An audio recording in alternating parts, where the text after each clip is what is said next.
Hello दोस्तों, welcome to my channel GK Educard channel में आप सभी का एक बार फिर से हार्दिक स्वागत है। दोस्तों, ये मेरी भारतीय इतिहास की सीरीज चल रही है जिसमें हम भारत के स्वतंत्रता संग्राम के संघर्ष पढ़ रहे हैं।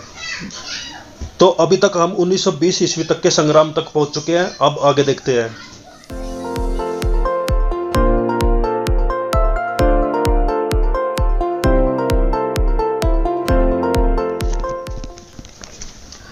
मोहम्मद अली को सर्वप्रथम असहयोग आंदोलन में गिरफ्तार किया गया था। असहयोग आंदोलन के बारे में आपको बता देता हूँ। असहयोग आंदोलन गांधी जी के द्वारा 1 अगस्त 1920 को शुरू किया गया था। किस लिए शुरू किया था?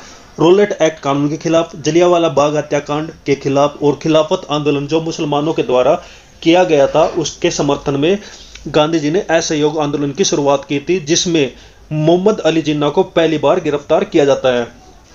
मोहम्मद अली जिन्ना, एनी बेसेंट और विपिन चंद्र पाल कांग्रेस के असहयोग आंदोलन से सहमत नहीं थे।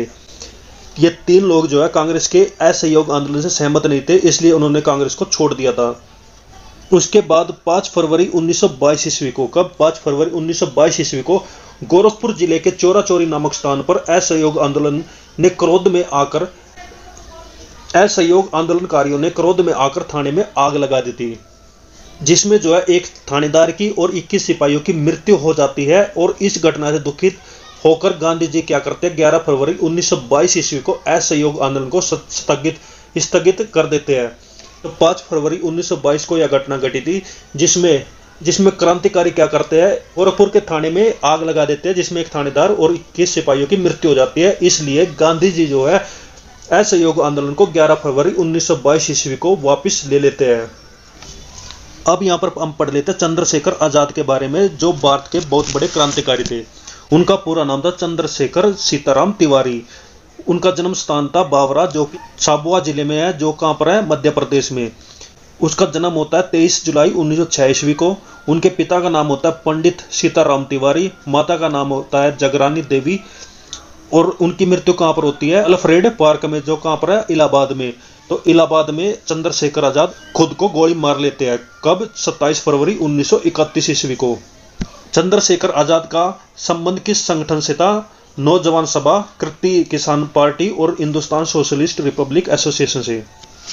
तो चंद्रशेखर आजाद भी भारत की आजादी के लिए काफी संघर्ष करते हैं और आखिरकार 1931 में उनको शहीदी प्राप्त हो जाती है। 13 मार्च 1922 ईस्वी को गांधी जी को गिरफ्तार करके 6 वर्ष की कड़ी कारावास की सजा सुनाई जाती है। तो 1922 ईस्वी में गांधी जी को गिरफ्तार कर लिया जाता है, क्योंकि वो 5 फरवरी 1922 को चोरी चोरा घटना के बाद अपना असहयोग आंदोलन वापस ले लेते हैं। उसके 1 महीने बाद यानी 13 मार्च 1922 को अंग्रेज गांधी जी को गिरफ्तार करके 6 वर्ष की कारावास में डाल देते हैं। स्वास्थ्य संबंधी कारणों के कारण उसको 5 फरवरी 1924 ईस्वी को छोड़ दिया जाता है। 1922 ईस्वी के मेवाड़ बिल आंदोलन का नेतृत्व मोतीलाल तेजावत करते हैं। 1923 ईस्वी में इलाहाबाद में चित्तरंजन दास और मोतीलाल नेहरू ने कांग्रेस के अंतर्गत स्वराज पार्टी की स्थापना की थी। स्वराज पार्टी की स्थापना कब की जाती है? 1923 ईस्वी में। किसके नेतृत्व में? चित्तरंजन दास और मोतीलाल नेहरू के नेतृत्व में। यह भी काफी इंपॉर्टेंट है। आगे देखते हैं। महात्मा गांधी सिर्फ एक बार कांग्रेस के बेलगांव अधिवेशन के अध्यक्ष चुने गए थे। तो महात्मा गांधी 1924 में एक बार कांग्रेस के बेलगांव अधिवेशन के अध्यक्ष चुने जाते हैं। सचिंद्र सान्याल ने 1924 ईस्वी में कानपुर में हिंदुस्तान रिपब्लिकन एसोसिएशन की स्थापना की थी। भगत सिंह ने 1928 ईस्वी में दिल्ली स्थित फिरोजशाह कोटला में हिंदुस्तान सोशलिस्ट रिपब्लिक एसोसिएशन की स्थापना की थी। तो हिंदुस्तान रिपब्लिक एसोसिएशन की स्थापना कानपुर में कौन करते हैं? सचिंद्र सान्याल। और दिल्ली के अंदर कौन करते हैं? भगत सिंह। 9 अगस्त 1925 ईस्वी को, कब? 9 अगस्त 1925 ईस्वी को 10 व्यक्तियों ने सहारनपुर से लखनऊ की ओर जा रही 8 डाउन ट्रेन से रेल विभाग का खजाना काकोरी नामक स्थान पर लूट लेते हैं। तो 10 क्रांतिकारी अंग्रेजों का खजाना काकोरी नामक स्थान पर लूट लेते हैं, जिसको काकोरी की घटना कहा जाता है या फिर जिसको काकोरी कांड कहा जाता है। सरकारी खजाना लूटने का विचार राम प्रसाद बिस्मिल का था, यानी इसमें अग्रणी कौन होते हैं? राम प्रसाद बिस्मिल। इसमें राम प्रसाद बिस्मिल, राजेंद्र लोहड़ी, रोशन सिंह और अशफाक उल्लाह खान को दिसंबर 1927 में फांसी दे दी जाती है और सचिंद्र सान्याल को आजीवन कारावास की सजा मिलती है। तो 9 अगस्त 1925 ईस्वी को काकोरी नामक जगह पर अंग्रेजों का खजाना लूटा जाता है, जिसमें कुछ व्यक्तियों को पकड़ लिया जाता है। उसमें आते हैं राम प्रसाद बिस्मिल, राजेंद्र लोहड़ी और रोशन सिंह और असफाउल्लाह खान, जिनको 1927 ईस्वी में फांसी दे दी गई थी, और सचिंदर सान्याल को आजीवन कारावास की सजा सुनाई गई थी। आगे देखते हैं, मनमथनाथ गुप्त को 14 वर्ष की कैद हुई थी। राम प्रसाद बिस्मिल यह कहते हुए कि मैं राज्य के पतन की इच्छा करता हूं, फांसी पर लटक जाते हैं। नेक्स्ट है, संभव रूप से असफाउल्लाह खान पहले भारतीय क्रांतिकारी मुसलमान थे जो देश की स्वतंत्रता के लिए फांसी के तख्ते पर लटके थे। आगे देखते हैं, स्त्रियों ने स्वयं अपने अधिकारों के लिए आंदोलन करने के उद्देश्य से 1926 ईस्वी में अखिल भारतीय महिला संघ की स्थापना की थी। तो भारतीय महिलाएं भी स्वतंत्रता संग्राम में भाग लेती है और उन्होंने एक संघ की स्थापना की थी जिसका नाम था अखिल भारतीय महिला संघ। कब की थी? 1926 ईस्वी में। साइमन कमीशन काफी इंपॉर्टेंट है। साइमन कमीशन 3 फरवरी 1928 ईस्वी को भारत आया था। कब आया था? 3 फरवरी 1928 ईस्वी को। इसे व्हाइट मैन कमीशन भी कहा जाता है। क्यों? क्योंकि अंग्रेज लोग जो है इसके सदस्य थे, इसलिए इसको व्हाइट मैन कमीशन भी बोला जाता है। आगे देखते हैं दोस्तों, नेहरू रिपोर्ट को अंतिम रूप से अगस्त 1928 ईस्वी में आयोजित सर्वदलीय सम्मेलन में स्वीकार किया गया था। तो नेहरू रिपोर्ट को अंतिम रूप से अगस्त 1928 ईस्वी में आयोजित सर्वदलीय सम्मेलन में स्वीकार किया गया था। इस सम्मेलन की अध्यक्षता डॉक्टर अंसारी ने की थी। 30 अक्टूबर 1928 ईस्वी को, कब? 30 अक्टूबर 1928 ईस्वी को लाहौर में साइमन आयोग के विरुद्ध प्रदर्शन करते हुए पुलिस की लाठी से लाला लाजपत राय घायल हो जाते हैं और उसके बाद उनकी मृत्यु हो जाती है। लाला लाजपत राय जो लाहौर में साइमन कमीशन के विरुद्ध आंदोलन करते हैं, तो उस प्रदर्शन में पुलिस की लाठियों से लाला लाजपत राय की मृत्यु हो जाती है। साइमन कमीशन का बहिष्कार न करने वाले 2 दल होते हैं जो साइमन कमीशन का विरोध नहीं करते, वो होते हैं जस्टिस पार्टी और पंजाब यूनियनिस्ट पार्टी। भगत सिंह के नेतृत्व में पंजाब के क्रांतिकारियों ने 17 दिसंबर 1928 ईस्वी को लाहौर के तत्कालीन सहायक पुलिस कप्तान सैंडर्स को गोली मारकर हत्या कर दी थी। तो भगत सिंह के नेतृत्व में पंजाब के क्रांतिकारियों ने 17 दिसंबर 1928 को पुलिस कैप्टन सैंडर्स की हत्या कर दी थी, क्योंकि सैंडर्स के ही नेतृत्व में लाला लाजपत राय पर लाठियां चलाई गई थी। पब्लिक सेफ्टी बिल पास होने के विरोध में 8 अप्रैल 1929 ईस्वी को बट्टू केशवर दत्त और भगत सिंह ने दिल्ली में सेंट्रल लेजिस्लेटिव असेंबली में खाली बेंचों पर बम फेंका था। क्रांतिकारियों ने अपने पर्चे में कहा था कि उनका मकसद किसी की जान लेना नहीं है, बल्कि बहरे कानों तक अपनी आवाज पहुंचाने के लिए ये सब कर रहे हैं। तो बट्टू केशवर दत्त और भगत सिंह ने दिल्ली की सेंट्रल लेजिस्लेटिव असेंबली में कब बम फेंका था?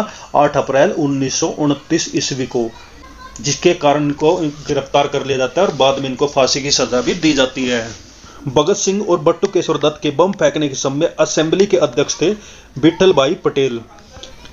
नेक्स्ट है, कांग्रेस के 1929 ईस्वी के लाहौर अधिवेशन में पूर्ण स्वराज का अपना लक्ष्य घोषित किया जाता है। तो 1929 में पूर्ण स्वराज की मांग की जाती है लाहौर के कांग्रेस अधिवेशन में। इस अधिवेशन की अध्यक्षता करते हैं जवाहरलाल नेहरू। 31 दिसंबर 1929 ईस्वी को रात को 12 बजे जवाहरलाल नेहरू ने रावी नदी के तट पर नवगृहित तिरंगे झंडे को फहराया था कि पूर्ण स्वराज्य की मांग करते हुए 1929 ईस्वी को रावी नदी के तट पर जवाहरलाल नेहरू के द्वारा तिरंगे झंडे को फहराया जाता है। इस अधिवेशन में 26 जनवरी 1930 ईस्वी को प्रथम स्वाधीनता दिवस मनाया जाता है। तो पहला स्वाधीनता दिवस कब मनाया जाता है? 26 जनवरी 1930 ईस्वी को। इसी के साथ ही हर वर्ष 26 जनवरी को स्वतंत्रता दिवस के रूप में मनाए जाने की परंपरा शुरू हो जाती है। आगे देखते हैं, 12 मार्च 1930 ईस्वी को गांधी जी ने 79 समर्थकों के साथ साबरमती स्थित अपने आश्रम से लगभग 322 किलोमीटर दूर डांडी के लिए प्रस्थान किया था। डांडी क्या है? एक जगह है जहां पर गांधी जी ने पद यात्रा की थी। लगभग 24 दिनों बाद 6 अप्रैल 1930 ईस्वी को डांडी पहुंचकर गांधी जी ने नमक कानून तोड़ा था और सविनय अवज्ञा आंदोलन की शुरुआत की थी।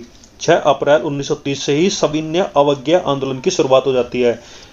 असहयोग आंदोलन, सविनय अवज्ञा आंदोलन, इन सब का मेन पर्पज था कि हम किसी भी तरीके से अंग्रेजों का साथ नहीं देंगे, हम अंग्रेजों के सम्मान का यूज नहीं करेंगे, अंग्रेजों के सम्मानों का पूर्ण रूप से बहिष्कार करेंगे। और आज़ादी के लिए भी नारे लगाए जाते हैं। अब आ जाते हैं सुभाष चंद्र बोस, जिसने गांधी जी के नमक सत्याग्रह की तुलना नेपोलियन के एल्बा से पेरिस यात्रा से की थी। नेपोलियन ने भी एल्बा से पेरिस यात्रा करके एक कानून को तोड़ा था। उसी प्रकार से सुभाष चंद्र बोस ने गांधी जी के नमक सत्याग्रह की तुलना नेपोलियन के इस यात्रा से की थी। 4 मार्च 1931 ईस्वी को गांधी इरविन पैक्ट होता है, गांधी इरविन समझौता होता है। इसके बाद गांधी जी ने सविनय अवज्ञा आंदोलन स्थगित कर दिया था। गांधी इरविन समझौते को दिल्ली समझौता के नाम से भी जाना जाता है, या दिल्ली समझौता है या फिर इरविन समझौता। यह किसके साथ हुआ था? गांधी जी के साथ। 1931 ईस्वी में सरदार वल्लभ भाई पटेल की अध्यक्षता में हुई कांग्रेस के कराची अधिवेशन में पंडित जवाहरलाल नेहरू ने मूल अधिकारों व आर्थिक कार्यक्रम पर संकल्प प्रारूपित किया। इस प्रस्ताव को बनाने में एम.एन. रॉय ने नेहरू की मदद की थी। इसी अधिवेशन में गांधी इरविन पैक्ट को स्वीकार किया गया और गांधी जी को द्वितीय गोलमेज सम्मेलन में भाग लेने की अनुमति प्रदान की थी। गोलमेज सम्मेलन किस लिए होते हैं? भारत के संविधान को बनाने के लिए, भारत के संविधान में कानूनों को जोड़ने के लिए गोलमेज सम्मेलन किए जाते हैं। 3 गोलमेज सम्मेलन होते हैं। पहला होता है 1930 में, दूसरा होता है 1931 में, तीसरा होता है 1932 में। गांधी जी ने सिर्फ द्वितीय यानी कि दूसरे गोलमेज सम्मेलन में भाग लिया था। गोलमेज सम्मेलन क्यों बोला जाता है? क्योंकि एक टेबल के चारों तरफ बैठकर इसके सदस्य कानून के ऊपर, संविधान के ऊपर अपने विचार विमर्श प्रस्तुत करते हैं। इसी समय गांधी जी ने कहा था कि गांधी मर सकते हैं परंतु गांधीवाद नहीं है। दूसरा गोलमेज सम्मेलन 7 सितंबर 1931 को हुआ था। महात्मा गांधी ने कांग्रेस के प्रतिनिधि के रूप में दूसरे गोलमेज सम्मेलन में भाग लिया था, परंतु यह सम्मेलन सांप्रदायिक प्रतिनिधित्व के कारण असफल रहा था। आगे दोस्तों यहाँ गोलमेज सम्मेलन के बारे में बताया गया है कि प्रथम गोलमेज सम्मेलन 12 नवंबर 1930 ईस्वी को होता है, तृतीय गोलमेज सम्मेलन 17 नवंबर 1932 ईस्वी को होता है और दूसरा गोलमेज सम्मेलन कब होता है? 7 सितंबर 1931 ईस्वी को। तीनों गोलमेज सम्मेलन के समय इंग्लैंड का प्रधानमंत्री होते हैं जेम्स रैमजे मैकडोनाल्ड। तो तीनों गोलमेज सम्मेलन जो होते हैं उसमें इंग्लैंड के प्रधानमंत्री रहते हैं जेम्स रैमजे मैकडोनाल्ड। ये भी आपसे पूछा जा सकता है।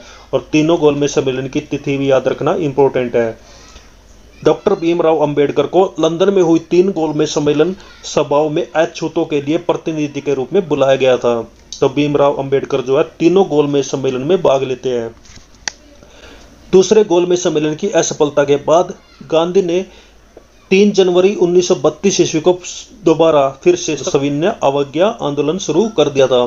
सविनय अवज्ञा आंदोलन अंतिम रूप से 7 अप्रैल 1934 को गांधी के द्वारा वापस ले लिया जाता है। आगे देखते हैं। सविनय अवज्ञा आंदोलन में पठान सत्याग्रहियों पर गोली चलाने से गढ़वाल राइफल मना कर देती है। सविनय अवज्ञा आंदोलन में पठान सत्याग्रही भाग लेते हैं, उन पे गोली चलाने से गढ़वाल राइफल्स जो अंग्रेजों की टुकड़ी होती है गोली चलाने से मना कर देती है। 23 मार्च 1931 काफी इंपॉर्टेंट है, ये आप याद रखिए। 23 मार्च 1931 को सुखदेव, भगत सिंह और राजगुरु को फांसी पर लटका दिया जाता है। तो भगत सिंह, सुखदेव और राजगुरु को कब फांसी पर लटकाया जाता है? 23 मार्च 1931 ईस्वी को। मई 1934 ईस्वी को कांग्रेस सोशलिस्ट पार्टी की स्थापना होती है। अखिल भारतीय किसान सभा का प्रथम सम्मेलन अप्रैल 1936 ईस्वी में होता है। कहाँ पर होता है? लखनऊ में। इसके अध्यक्ष स्वामी सहजानंद और महासचिव N.G. रंगा चुने जाते हैं। स्वामी सहजानंद सरस्वती ने हुंकार नामक पत्रिका का पटना से प्रकाशन किया था। यह किसान आंदोलन की पत्रिका थी। राहुल सांस्कृत्यानंद इस साप्ताहिक पत्रिका के 1942 में संपादक बने थे। तो ये कुछ खास इंपॉर्टेंट नहीं है, आगे देखते हैं। अखिल भारतीय किसान सभा का गठन 11 अप्रैल 1936 ईस्वी को लखनऊ में हुआ था। ये आप याद रख सकते हैं। अखिल भारतीय किसान सभा का गठन कब हुआ था? 1936 में। 1936 में कब हुआ था? 11 अप्रैल को। और कहां पर हुआ था? लखनऊ में। आगे देखते हैं। 1939 ईस्वी में महात्मा गांधी के द्वारा प्रस्तावित प्रत्याशी पट्टाभी सीतार मैया को हराकर सुभाष चंद्र बोस कांग्रेस के अध्यक्ष चुने गए थे। यानी सुभाष चंद्र बोस ने 1939 ईस्वी में कांग्रेस के अध्यक्ष बनने के लिए महात्मा गांधी के द्वारा प्रत्याशी को हराया था। 1 मई 1939 ईस्वी को सुभाष चंद्र बोस ने कांग्रेस के भीतर ही एक नए गुट का गठन किया था, जिसका उसने नाम रखा था फॉरवर्ड ब्लॉक। यानी वो कांग्रेस के अध्यक्ष बन जाते हैं और कांग्रेस के कुछ सदस्यों की सहायता से वो एक गुट का गठन करते हैं, जिसका नाम वो रखते हैं फॉरवर्ड ब्लॉक। सुभाष चंद्र बोस ने स्वतंत्रता संघर्ष के दौरान फ्री इंडियन लीजन नामक सेना भी तैयार की थी। 13 मार्च 1940 ईस्वी को लंदन में पंजाब के सुनाम नामक स्थान के सरदार उधम सिंह ने पंजाब के भूतपूर्व लेफ्टिनेंट गवर्नर माइकल ओडायर की गोली मारकर हत्या कर दी थी। यह इंपॉर्टेंट है। सरदार उधम सिंह ने माइकल ओडायर, जो कि जलियांवाला बाग हत्याकांड के समय अंग्रेजों का नेतृत्व करते हैं, उनकी हत्या सरदार उधम सिंह कर देते हैं और बाद में उधम सिंह को पकड़कर फांसी पर चढ़ा दिया जाता है। गांधी ने 17 अक्टूबर 1940 को पावनार में व्यक्तिगत सत्याग्रह आंदोलन की शुरुआत की थी। इस आंदोलन के प्रथम सत्याग्रही थे विनोबा भावे और दूसरे सत्याग्रही थे जवाहरलाल नेहरू और तीसरे सत्याग्रही थे ब्रह्मदत्त। इस आंदोलन को दिल्ली चलो आंदोलन भी कहा जाता है। 24 मार्च 1940 ईस्वी को मुस्लिम लीग के लाहौर अधिवेशन में, तो लाहौर के अंदर मुस्लिम लीग का अधिवेशन होता है, जैसे कांग्रेस है वैसे ही मुस्लिम लीग पार्टी होती है, जिसकी अध्यक्षता कौन करते हैं? मोहम्मद अली जिन्ना।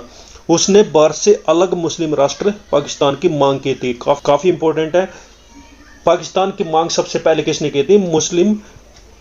मोहम्मद अली जिन्ना ने। किस अधिवेशन में? लाहौर अधिवेशन में। किस पार्टी के अध्यक्ष थे? मुस्लिम लीग के। कब की थी? 1940 में। मुस्लिम लीग के 1940 ईस्वी के दिल्ली अधिवेशन में खलीक उज़्मान ने पाकिस्तान के नाम से अलग राष्ट्र का प्रस्ताव रखा था। 1942 ईस्वी में वर्धा में कांग्रेस ने अंग्रेजों भारत छोड़ो प्रस्ताव पारित किया था। तो अंग्रेज भारत छोड़ो का प्रस्ताव किसने पारित किया था? कांग्रेस ने। कब किया था? 1942 ईस्वी में। 7 अगस्त 1942 को कांग्रेस की बैठक मुंबई के ऐतिहासिक गवालिया टैंक में होती है। इसकी अध्यक्षता अबुल कलाम आजाद करते हैं। गांधी ने भारत छोड़ो प्रस्ताव को कांग्रेस कार्य समिति ने 8 अगस्त 1942 को स्वीकार कर लिया था। गांधी जी के भारत छोड़ो प्रस्ताव को कांग्रेस की कार्य समिति ने 8 अगस्त 1942 को स्वीकार कर लिया था। भारत छोड़ो आंदोलन की शुरुआत 9 अगस्त 1942 को हो जाती है। यानी भारत छोड़ो आंदोलन की शुरुआत कब हुई थी? 9 अगस्त 1942 को। इंपॉर्टेंट है। इसी आंदोलन में गांधी जी ने करो या मरो का नारा दिया था। तो करो या मरो का नारा किसने दिया था? गांधी जी ने। आगे देखते हैं। 9 अगस्त 1942 को जब इस आंदोलन की शुरुआत होती है, उसके प्रातःकाल में गांधी जी को और कांग्रेस के अन्य सभी महत्वपूर्ण नेताओं को गिरफ्तार कर लिया जाता है। गांधी जी को पुणे के आगा खान महल में रखा जाता है। कांग्रेस कार्यकारिणी के अन्य सदस्यों को अहमदनगर के दुर्ग में रखा जाता है। सरोजनी नायडू और कस्तूरबा गांधी को आगा खान पैलेस में रखा जाता है, जहां पर कस्तूरबा गांधी की मृत्यु हो जाती है। जवाहरलाल नेहरू को अल्मेड़ा जेल में रखा जाता है। राजेंद्र प्रसाद को बांकीपुर जेल में रखा जाता है। मौलाना अबुल कलाम आजाद को बांकुड़ा जेल में रखा जाता है और 6 मई 1944 ईस्वी को गांधी जी को जेल से छोड़ दिया जाता है। तो वह लगभग 2 साल तक जेल में रहते हैं। तो दोस्तों, आज की वीडियो यहीं पर खत्म करते हैं। वीडियो काफी लंबी हो सकती है, बाकी बचा इतिहास हम नेक्स्ट वीडियो में करेंगे। तो तब तक के लिए आप इस वीडियो का रिवीजन करें और अपनी अच्छे से तैयारी करें। तो बेस्ट ऑफ लक सभी को। Thank you. जय हिंद, जय भारत, वंदे मातरम।